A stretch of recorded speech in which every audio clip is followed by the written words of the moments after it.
Welcome to another episode of Jelly and Custard. We do banter with a conscience. Walton, Lee, and Aiden, and myself and Dreek. This week we are going to be talking a bit about Elon Musk and the cult of the individual. I think that's what we decided, right? That's a damn good intro, bro. Was that your smooth intro, man? Was that your master's thesis? Because that sounded... No, it's Aiden's. I'm just copying. Was that your radio expertise coming through? No. This is properly. That's my podcast voice. Okay, I have a question straight off the bat. What the fuck is individualism? Like, if anybody has an explanation, because yes, I have my own thoughts, but like, I think we need to like set context for why we got to where we got to, and this is like directly for Lee, so no pressure, bruh. Individual. Why me? Well, my take of individualism is adopting a way of life or navigating yourself through the world where it is self-centered, in the sense of my main priority, and this might sound like it's normal, but my main priority is my progress, my interests, and my achievements. Those come first above the collective. So in my social setting, there's individualism. If I'm not benefiting from my social circle, then I'm out. In the workplace, if I'm not benefiting, but I mean, you should be. That's what I'm saying. It sounds normal. That's why it's easy to adopt this philosophy of individualism. But in the workplace, if I'm not benefiting, if I'm not being seen, if I'm not progressing first, then this place is not for me. In mental health, which I think is very tricky, because there I think some individualism needs to be adopted, and that's where it gets a bit messy, because you can't be this martyr as well when it comes to mental health, or let's say romantic relationships. I mean, if you can't just benefit everyone else in your relationships and you come second. That's also not healthy.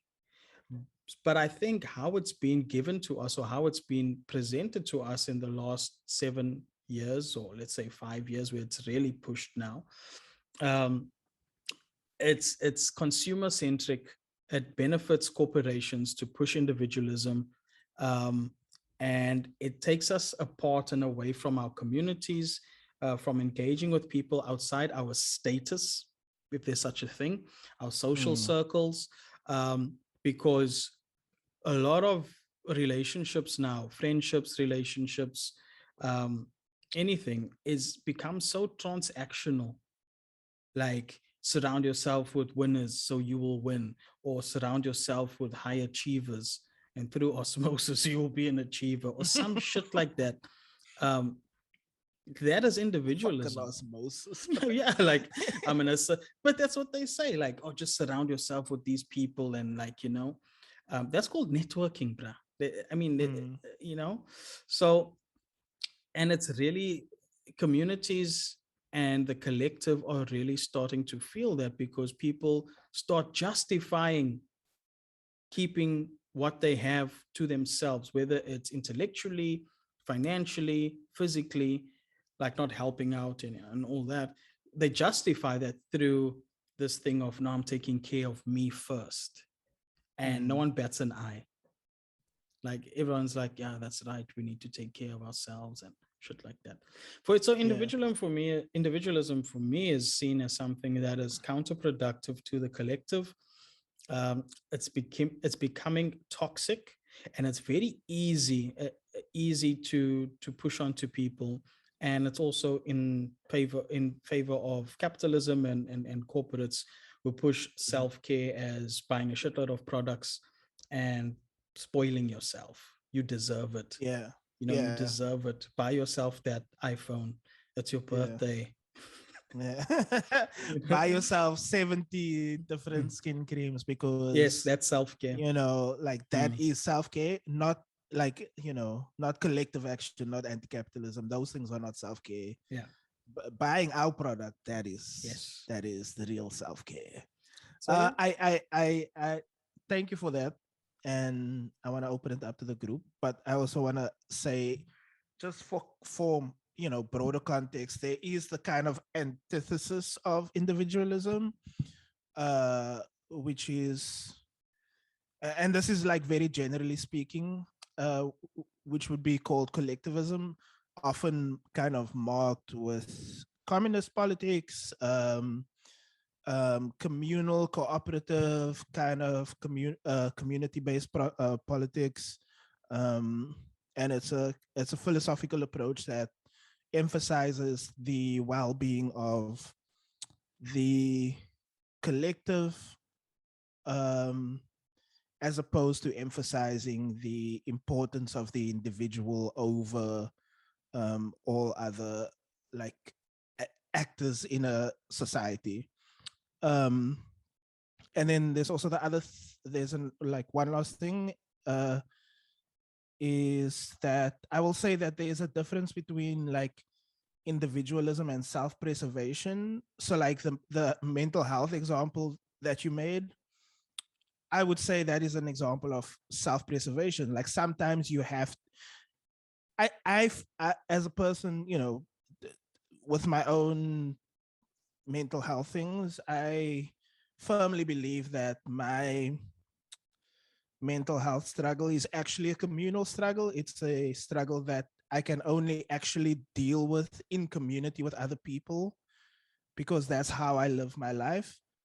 Um, but there is that kind of self-preservation aspect where sometimes there are situations where you have to retreat and be internal and be by yourself, and that's normal and that's okay. And I don't think like any of us are gonna try and moralize one way of being as like the like the ultimate virtuous thing. But like, yeah, I just wanted to make that distinction between I guess self-preservation and individualism. I see MK unmuted, so I'm a handoff. I think the like there's this idea that we have of individualism that is something brand new. We know that it's not new. I mean, if it was new, then things like capitalism and um, corporate globalization and those central companies that are centered around a person would not have come to exist, right?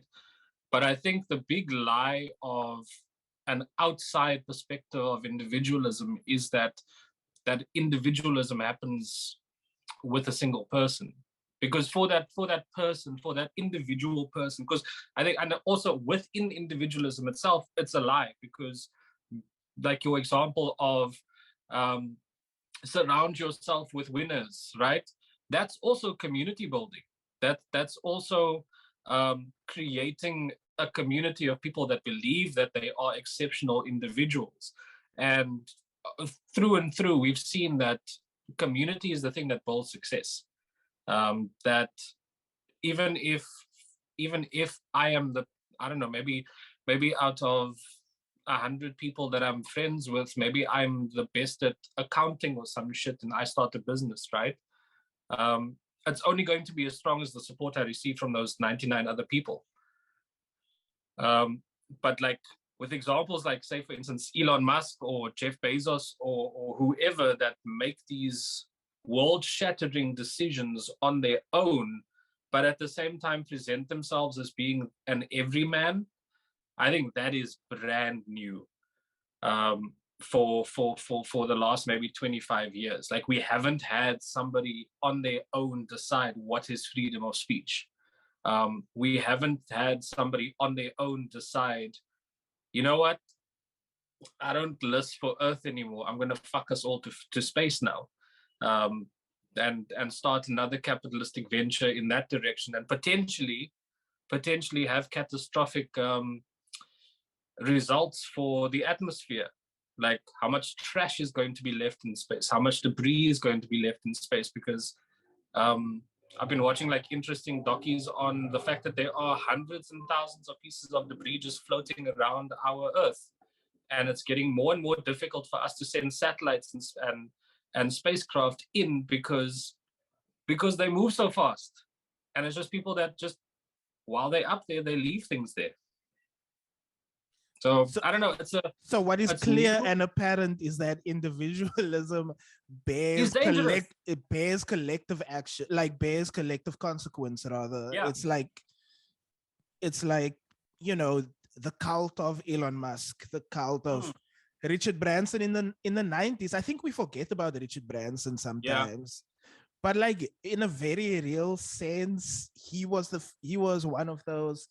Bill Gates could never push himself as being an everyman. He never had that capacity. He just like his persona, everything. But Branson, you know, the whole story of him dropping out of school, to sell magazines and that's how he got his start as a billionaire, etc., etc. You know, he was really one of the first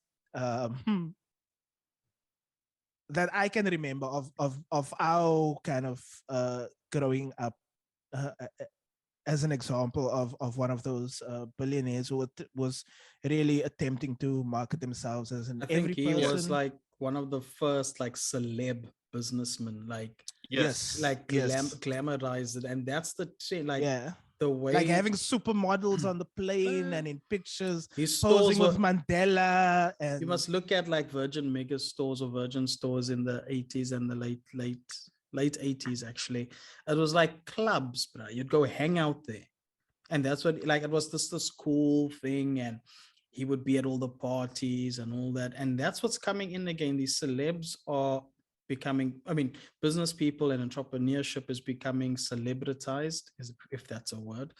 It's become celebrated. But anything, and one thing I learned about academics is anything can be a word. Told me anything can be a word. Just give proper meaning to it. And like Musk is a celebrity. Yeah. When did that happen? When did also, like, the top earners, you don't know, like the guy from Nestle is not out there doing weird stuff and looking for, like, I mean, Paris Hilton's dad, and, you know, like, she kind of started that thing. But you look at the Kardashians, you look at but then also the crowd sit back and be like, whatever they do, it's amazing, because they've become fans, they become fanatic about whatever these people touch. And then a normal business person of old would tell you, like, there is also a responsibility to what you say, because you wield a lot of power. You wield a lot of influence. And I think that has become detached. It's not like Charlie Sheen going off the rails. Like, he doesn't affect a lot of people. He's a celebrity, you know, like, but Elon Musk has a bad day, tweets some shit, stuff shifts in the real world. You know, people lose money, deals don't get made, shit gets shut down, like, government gets involved. So we've come away from the traditional business person, CEO, of staying low key, worrying about the business, and now this whole celebrity mania around it has caused people to not look at it nuanced and just kind of like, oh, whatever this person's doing, it's awesome. It's glorified to an unhealthy degree. I think like something that, like, I wonder if we can talk a bit about that idea of the cult of the individual, like that word cult specifically.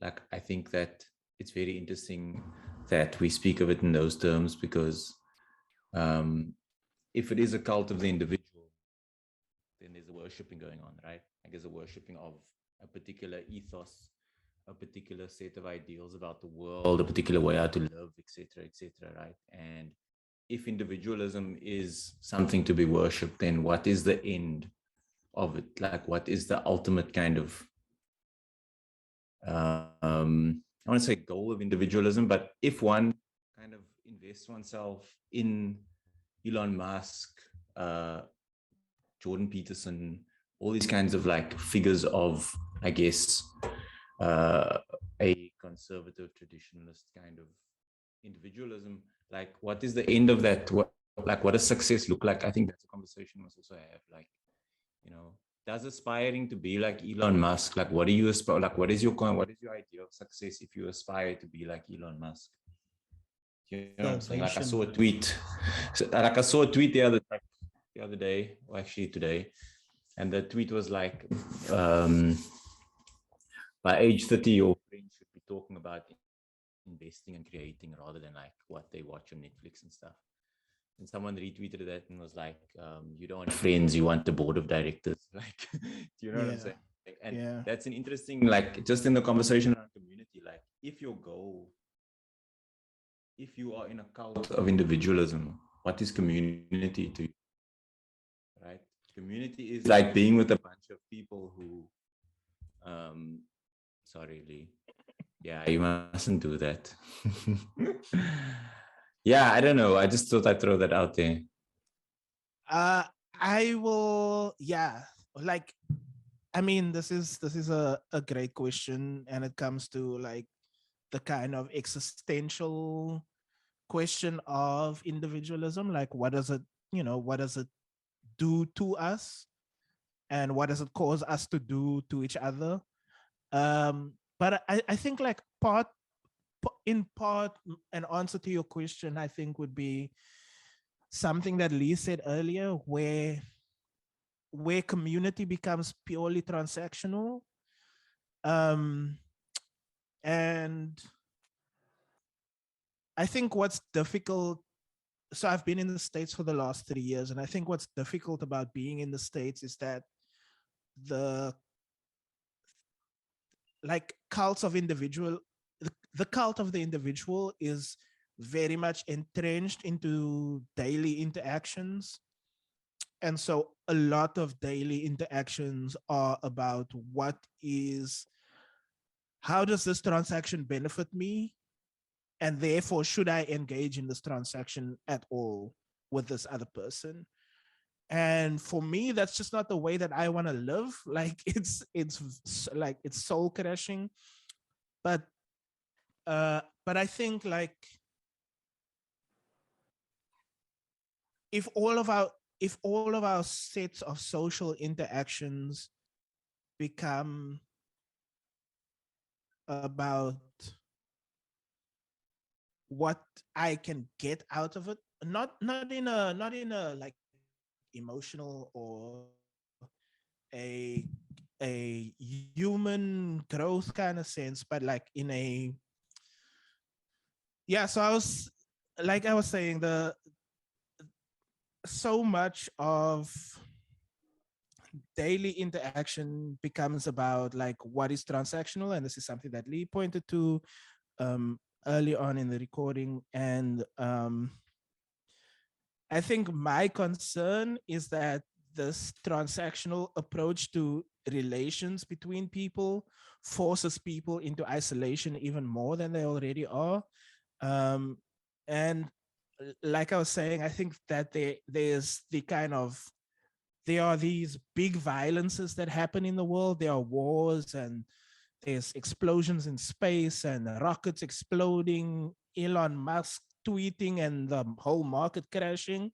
But then there's also the violence experienced on the kind of psychic level, on the kind of metaphysical, existential level, I guess, which is a deepening of like isolation and consequentially loneliness in a very real sense. Like I feel like we like this idea of the cult of the individual is really forcing isolation. And I think it's also important, and I'm like gonna hand over to Lee because like he was really the one that pushed the Musk and individualism question for this week's recording. But for me, like us getting to this point has really been like a culmination of conversations around capitalism, youth unemployment, and then recently, for me at least, Elon Musk. I'm pretty sure billionaires pay TED Talks to go and do a TED Talk. I've read this somewhere. I'm not 100% certain. But when they want to have an audience that they know is going to have a specific kind of reach, there's an investment from their part that goes into it. And then there was another video that I saw that really like disturbed me, where Elon Musk was talking about the new generation of cars that's coming out. And you know how videos from like the late 60s and 70s where the Beatles like go on tour and people faint and like people are crying and stuff. There was a crowd of a few thousand people and people were fainting and crying because Elon Musk was standing in front of them. And like this cult of the individual there's a lot of hero worshipping going on, which is very scary when that hero, any hero worshipping is gonna result in some. I wanna jump in there, Walton. Messed up power things. Because what I'm gonna say. So my whole thing was, how did we get to this point? I'm gonna circle back to what you said about the cult of the individual and how it got here, and how we got to this topic was me just noticing and questioning myself. Why and how does so much, in the past it was economical power, like people who owned Coke, McDonald's, right? So they would control stock markets, they would move money, and they would affect our lives on a financial level unbeknownst to us. Now we're entering a realm where it's even more sinister. So not only do they affect the economy, but they're infecting our opinion and our thoughts and our behavior. And that's a bit more sinister. So how did we get here? And then you look at a cult, and how does a cult rise up, or how does it gain following? There's a vacuum, right? There's a vacuum in someone's life. There's a massive gap. They look for belonging, they look for community, they look to point their stuff, or they look for their North Star, that is someone who knows what they're doing. This person can give me all the answers. Now, lately, in the last 5 years, governments have been pussyfooting around situations of how to socially help people, right? Political games, all these different things. And the person on the ground is just saying, so no one can give us an answer. There's no one like who knows what's going on. And in comes this guy, right? Big success, making big money. And now he's offering his advice, right? It's so easy to get sucked into that because obviously he must know what he's talking about. Look what he's done, right? And blinkers go on. And it's kind of like some like religious fanatics to that point. Like, no, you don't look at what is bad. This person is saying, just do this, just do that. And the evidence is there to show, hey, he must be successful. So where there's lack of social grants, social support, good civic conduct by governments for the people, good protection with labor unions, income, when all of those things are missing and loneliness through individualism sets in, who do you turn to? The billionaire that puts up his hand and says, I know the way. Now, you can't fault people, right? I mean, you can't blame people because these things don't just happen. Something needs to be missing in order for this thing to take root and become a success. The problem is that, do you as an individual, a billionaire with clout, do you take advantage of that or not? Because there's nothing wrong with the individual. There's a problem with individualism.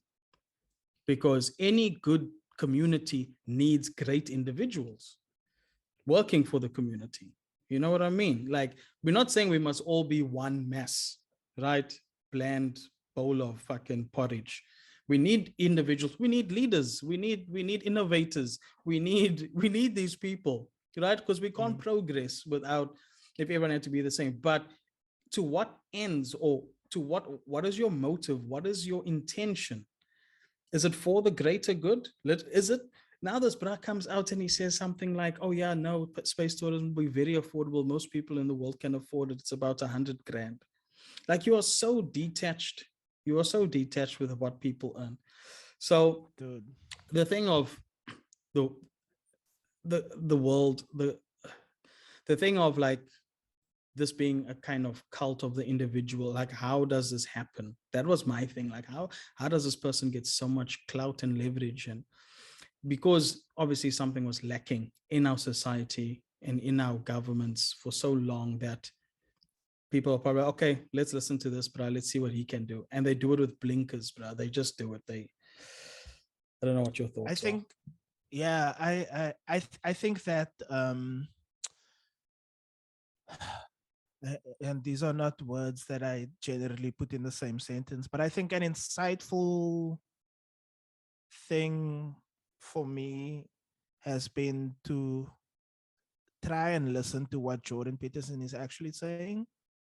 Like, what are the set of things that he is arguing? And don't get me wrong, I'm not saying he is insightful. I'm saying there's insight to be gleaned into the thinking of especially older white men, um, and their kind of philosophical approach to things. Um, I I in preparation for this episode, I listened to excerpts from interviews with him, and I actually don't want to link it in the show notes just because it's so egregious.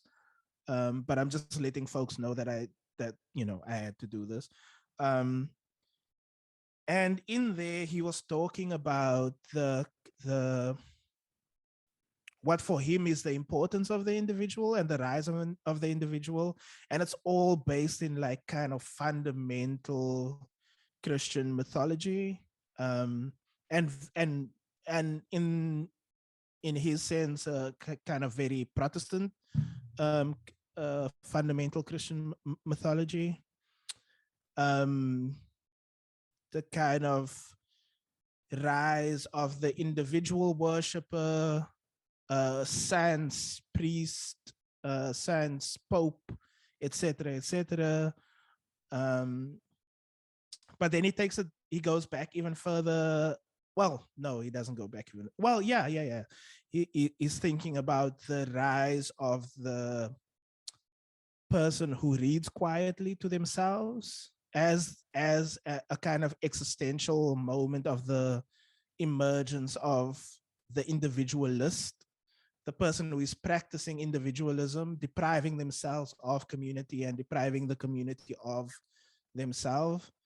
um I don't know. I guess I'm bringing this up because I think it's important that we are also aware of the other. So it's not just the billionaires that are pushing the cult of individualism. Like, we have people like Jordan Peterson out in the world. We have people like Joe Rogan out in the world. Um, you know, a few years back, we had people like Milo Yiannopoulos, I think his surname was. He kind of went off the radar. Um, this is it's I guess what I'm trying to say is that the question is very big, and it has a lot of strands, and it has a lot of impacts, and we need to come to terms with the fact that individualism is attractive to a lot of people because it feeds into the idea of, like, maybe it feeds into their religious ideas, maybe it feeds into their political or economic ideas, but it feeds into a set of ideas that folks already have established, and it begins to make sense for them in their context. So I think a lesson that I took from Yanis Varoufakis, which is separate from this, is that he was talking about the mandating vaccines, and he was like, look, I want everybody to have the vaccine, but if we are going to vilify every single person that doesn't want to have the vaccine, and if we're going to shit on them every time they say something, we're going to make the situation worse. So we need to take them first. We need to listen to what they're saying and, like, try and understand at the very least. and then move on from there, instead of taking the position of, you a piece of shit, you stupid, go, go back to being poor or whatever, or, whatever the case may be. Anyway, I said a lot, MK. No, I just want to maybe bring it home here to South Africa, right? To speak to Lee's point of what is a cult, right? Or no, I don't know if you want to attach it to that idea the whole time, but what is a cult? A cult gives belonging in an individual, in a figurehead. And I think the last maybe 15 years, we've seen something like that happen here, maybe not on the scale of an Elon Musk or Jordan Peterson or Jeff Bezos or whoever, but we've seen that with Jacob Zuma. We have seen that with people living life, not having very much, and using the idea that he has the answers. Look at this man that came through what he went through, making a success of himself. I don't know, education level, where he was born, whatever it might be. And I think a big part of all of this is the idea of manipulation, manipulation of a narrative, right? We have people that are individualistic manipulators in our everyday lives. And they might not be famous, they might not be rich, but these are things that creep into our everyday lives on a, how would we say it, like a micro level, on a day-to-day basis. It might be your boss that has his cronies that will not listen to you when you have a genuine complaint, because they see him as a figurehead or them as a figurehead, whoever it might be. In everyday life, I mean, Lee just asked the question in the chat, why does gangsterism thrive? Gangsterism thrives because you have figureheads in your community, somebody saying, I can look after you. I can look after your family if you do this thing for me. And I think the idea is manipulation of narratives. And I mean, Elon Musk does that so well. Last week, there was a story that the headline read, world's richest man crashes on his friend's couch, right? He does, because he doesn't own a house right now. Look at the language that is used, look at the way that the story is constructed, and all of that just serves to pull on you as the individual, looking at this other person that is more of an individual than yourself, and drawing you into their gravity well, drawing you into celebrating them and making them even more money than they have. And I mean, all cults, or not all cults, but a lot of cults in the past, what is the end game? We're all going to space. Salvation, escapism. Why? You just made me think of L. Ron Hubbard now. Anyway, I don't want to get chased by a fucking Scientologist. If that bra starts a church, I mean, how many? I genuinely look at this. I look at this and I think, but there are so many cults that told the people that follow them, the salvation is in extraterrestrial life. Escapism. We're gonna go to a new. There's a new escapism, right? And that's what people like Musk and Peterson and all of these people, they promise, they say, release yourself from the shackles of the community, and we will find a new life for you. I think that's so bizarre. So we're gonna. Can we talk about? I don't know. Can we talk about the fact that how? I mean, how old businessmen, how capitalism. Sorry, businessmen never promised anything. They just made money. It's just yes, I'm here. I'm not promising you anything. Money. Yeah, they just, when I say that, they just margins. We just want. I'm not selling anything. I'm not selling hopes. I'm making money. Koch brothers, the founders of McDonald's and that. We're here to make money. But that's why I say it's kind of more sinister, because you're making bank there's shit going on in your warehouse as well that you don't need to go to space. Go sort out your defamation lawsuits and that and discriminatory lawsuits in your warehouse. But you're promising this new way of life, this a new, it's like cleansing, it's like this, like the rapture is gonna happen when everyone left on earth is gonna suffer and we're gonna go to Mars and start anew. Like Yeah. it's not explicitly said, but as you say, that micro, like it creeps in boiling frog style, where people start to just see this thing and they don't see the small lawsuits, they don't see the shit that Tesla's getting up to. They don't understand that he doesn't own a house because it's not bought in his name, right? All these things. It's like they don't want to see it. And it gets like you're going to like religious realms now where you can kind of point out hypocrisies in kind of, let's say, religious teachings. But no, you don't want to see that because this is your last hope. And back to the gangsterism thing, it's like no one else in my community is helping me and my people. This bra's, saying you can get shit done. What option are you left? Go, Aiden. Yeah, maybe I just wanted to say, I think that a missing part of this conversation is a conversation about how individualism figures. Let's say individualism on the one hand and collectivism are both two ways of figuring how we achieve prosperity in a society. Right?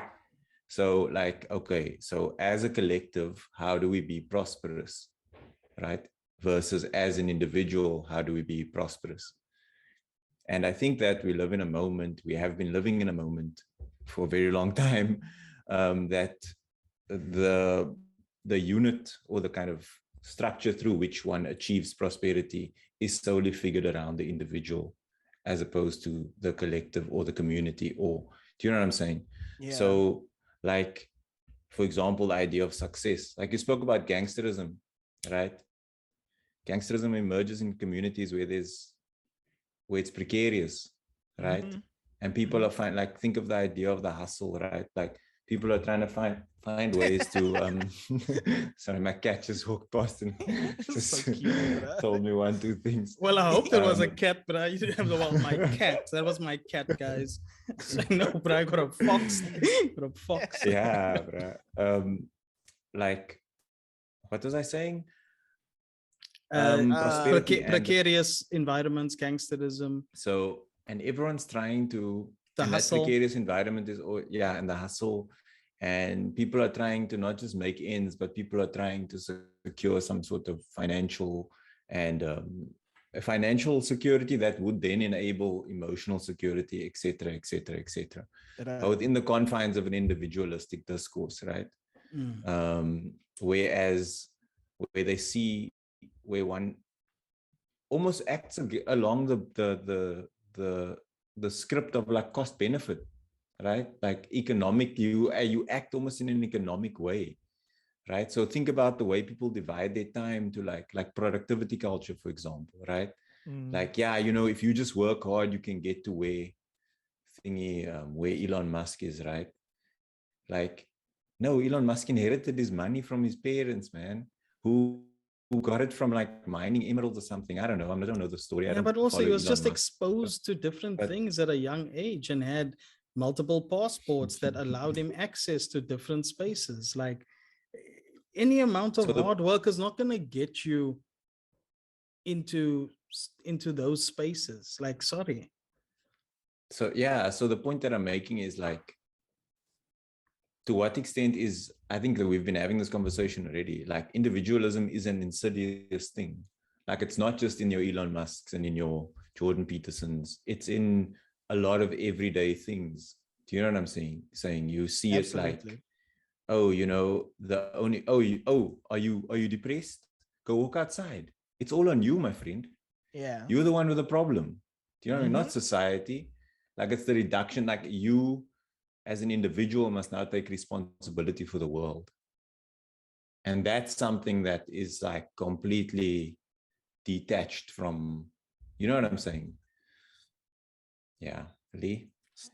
And that being said, Aiden, And my mind has kind of shifted in the last couple of months around, like, government's not going to save us, but I would rather have a government, because we can still vote, than have a power like this sway shit, because government is still our last stop to initiate universal basic income, to apply different tax measures to corporations, to invoke and enforce certain rules so that these people with immense power and sway are kind of stifled, or the effects of it is not that catastrophic or impactful like we see now. And so how do the void only exists because people, like the hustle culture, individualism, mental health care. If people had universal basic income or national medical aid, like an NHS or something like that, all of these things wouldn't seem as lucrative, right? When these people speak about all these things. And that's how we prosper for the collective, then prosper as an individual.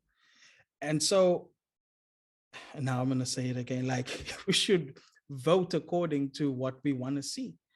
And the government will still be the last stop that people have in making this type of change, to kind of put these muzzles on the people who push for this individualistic and individualism culture and such. Because who else? I know Walton probably has a different opinion about this, but I feel like I do.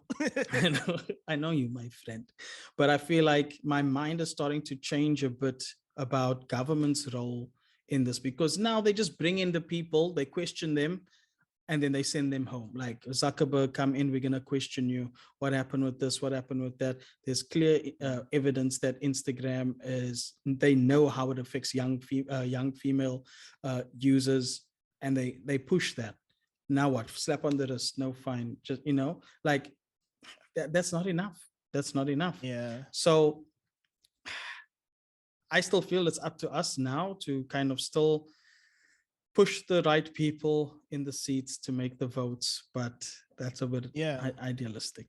But yeah, that's just where I see what we need to do. No, I was gonna say, like, I disagree on some points. Like, I don't necessarily think that we need government, but what I will say is that I think that we need to, like, this conversation very seriously needs to be had. I think in South Africa there's a kind of like generational but also struggle disconnect, where a lot of our parents, I will say, my parents and Driek's parents, very much old communists, like very much when it comes down to it.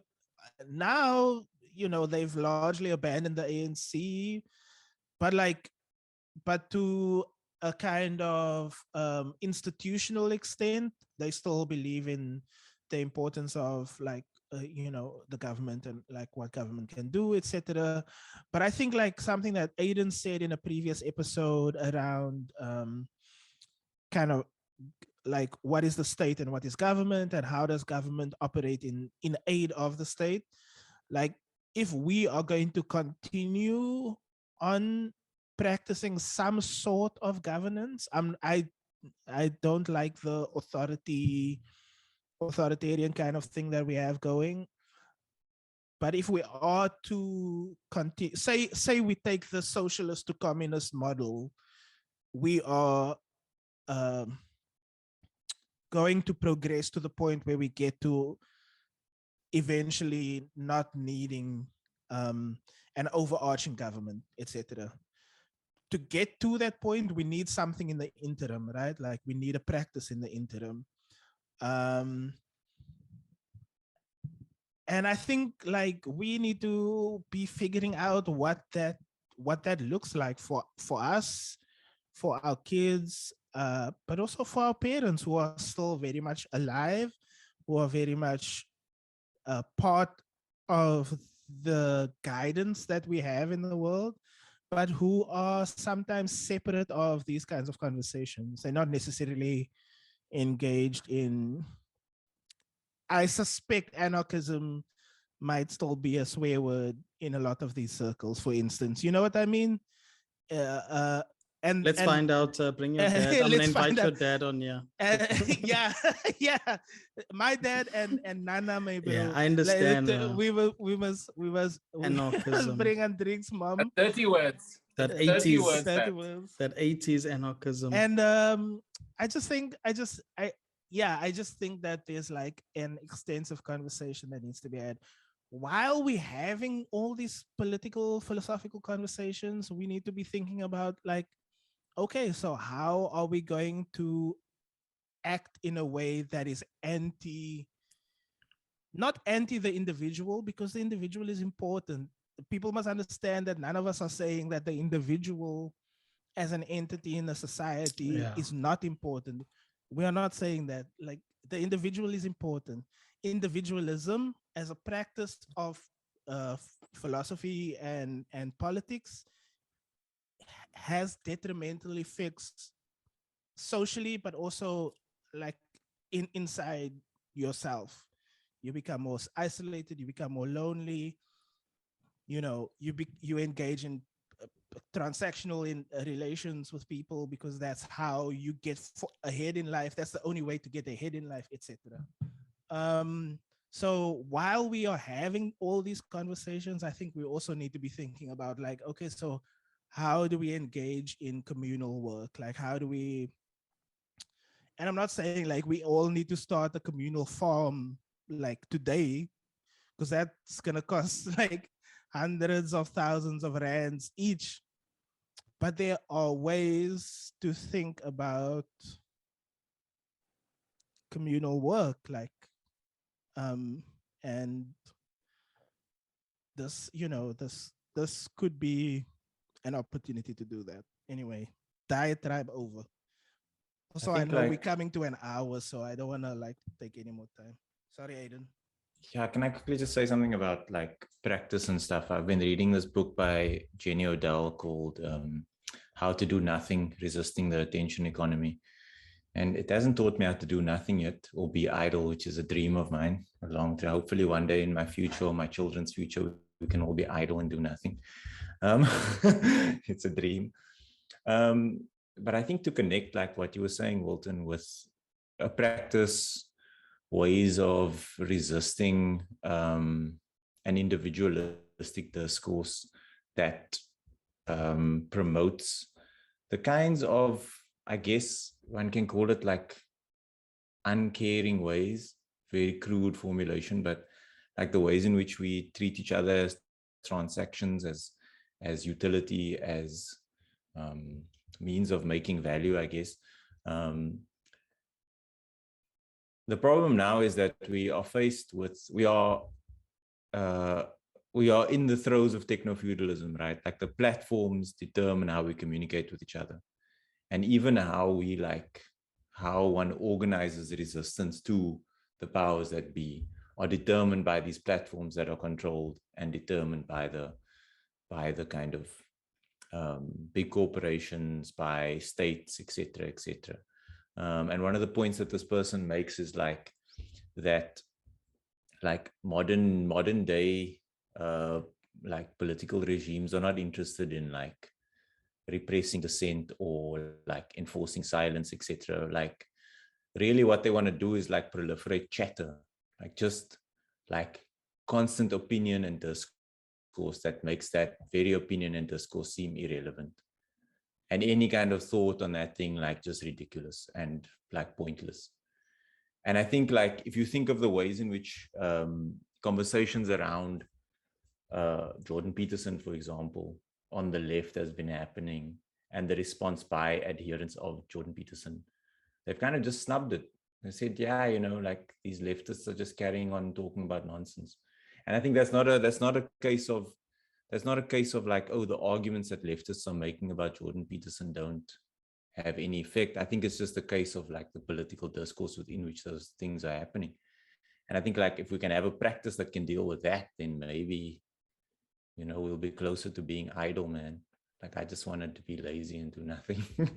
What does that look like? Like, what is that? What that do is you, that is the question that I mean, I guess you're not at the end of the book yet, so you don't have a no, I'm sense, like but I'm like a chapter in. yeah. And some of the arguments that Jenny Odell makes is like, oh, you need to like spend time with people firstly, and spend time in public spaces that are not influenced by the kind of platforms that demand that we use our attention in specific ways. Yeah. So there's this brilliant like art. She gives us example of an art installation where people are invited. It's a cliff. It's 45 minutes before sunset. People are invited to come and sit in what is like the chairs are arranged almost like an amphitheater facing the sunset. And people are invited to sit.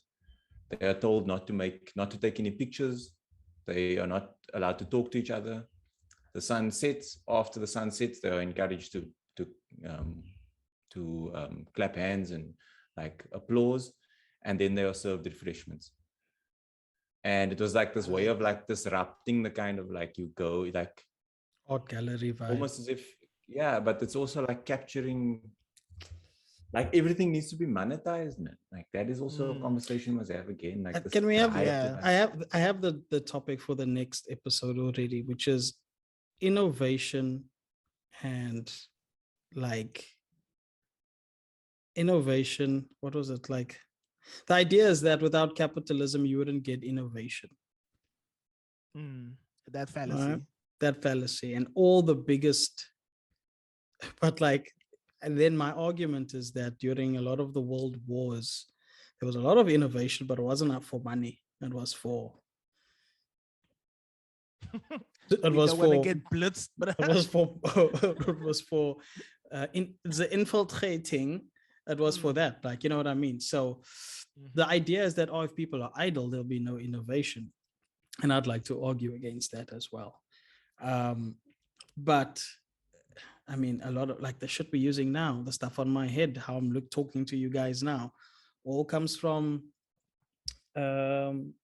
competition and how can we get better than our competitor? Let's innovate a better microphone, or, you know, like, I don't know, but I think that's a good topic to have. And I like that can go hand in hand with what it means to be idle, Aiden.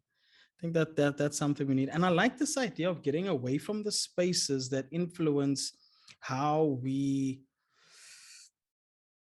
because people go to places to take a picture so that they can monetize that on the platform, not to enjoy it. Yeah. You know what makes me sick, bro? And I don't know if this is, I'm pretty sure this is in South Africa, because I've definitely seen it, where it's like the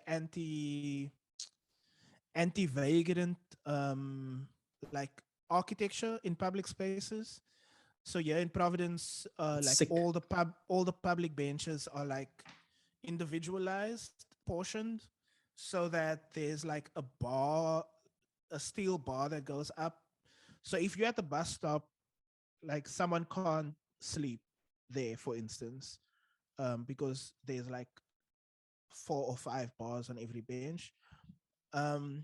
They play music I'm loud in a park. Go watch that John Oliver episode. Yeah, I'm just thinking about what this art piece that Aiden pointed at, and I think there's a lot of our public spaces are a lot of how we interact with our public spaces is determined by state and corporation, and I think that is something that at some point we also need to talk about, is like not just the anti-vagrancy, anti-homeless, anti-poor stuff that goes around with it, but the absolute control of our bodies that also goes into the ways in which these spaces are constructed. But that's like, you know, neither here nor there. It's just like something that Table Mountain. Aiden made me think about. Yeah. Also, that sunset story just made me think about the times that we would just drive up to Signal Hill with like a bread, cream cheese, and a pate, and just go hang out with And a a- djembe and a and guitar. out of tune guitar. And out of tune guitar, out of tune djembe, and just have like the absolute Oh, fucking man. time of our lives. And none of us had money to have a smartphone at that point. So like, we also didn't have a choice to not interact That with the is true, space eh? in That that is that true. way. And honestly, like that's some of the fondest time. One of my favorite memories comes from there, where Lee spoke to a Dutch woman and asked her, "Spreken ze Deutsch?" Guys, forgive me, man. So spreken ze Because why? Deutsch? Because why? What was the advice he gave us? Because the worst that can happen is you get a no. Yeah. Yeah, bro. I didn't get anything. I just got looks, bro. I didn't get a no. Oh Lord. Oh God.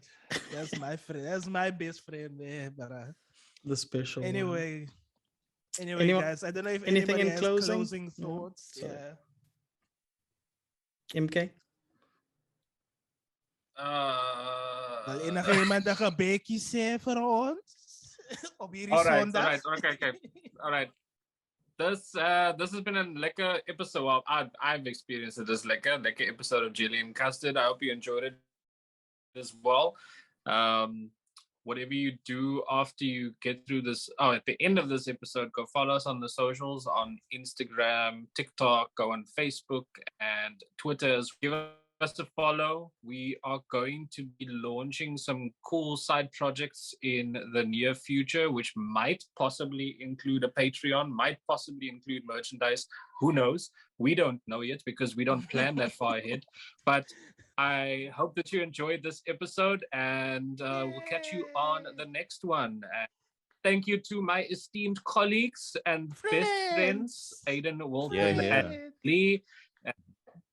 My favorite colleague is myself and Drake Peterson. That's that individualism. That's that. There we There we go. Full circle. Did you learn nothing, bro? Did you learn nothing? Thank you, guys. All right. Thanks, everyone. Bye.